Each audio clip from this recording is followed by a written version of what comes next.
Linen اور جمہوری انقلاب کی تکمیل کے خیر خواہوں کے درمیان بحث و مباحثہ پہلے دن سے ہی شروع ہو گیا تھا۔ 4 اپریل 1917 کو مزدوروں اور سپاہیوں کے نمائندگان کی پنچایتوں کی کل روسی کانفرنس کے 2 اجلاسوں میں لینن نے مستقل کے لائحہ عمل کے لیے اپنا نقطہ نظر پیش کیا۔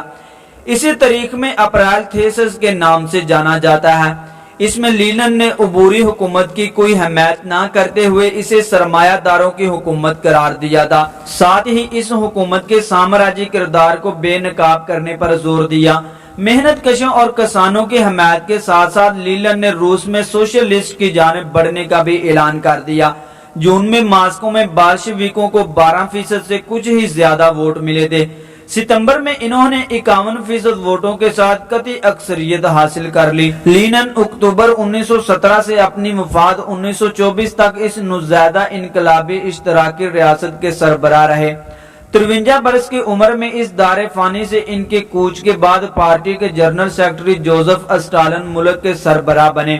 اسٹالن اپنی سخت گیری کی بنیاد پر نہ صرف دائیں بازو کی سوچ رکھنے والوں کی تنقید کا ہدف بنا کرتے بلکہ ان دنوں بائیں بازو کے دانشوروں کی تنقید کا بھی حصہ بنایا جاتا رہا ان کو۔ دوستو آج کی ہماری ویڈیو یہاں تک ہی۔ ویڈیو اچھی لگی ہو تو پلیز لائک کر دیں، چینل کو سبسکرائب کر دیں اور بیل کے بٹن کو بھی دبا دیں تاکہ ہماری ہر نئی آنے والی ویڈیو کا نوٹیفیکیشن بر وقت آپ تک پہنچتا رہے۔ السلام علیکم ورحمۃ اللہ وبرکاتہ۔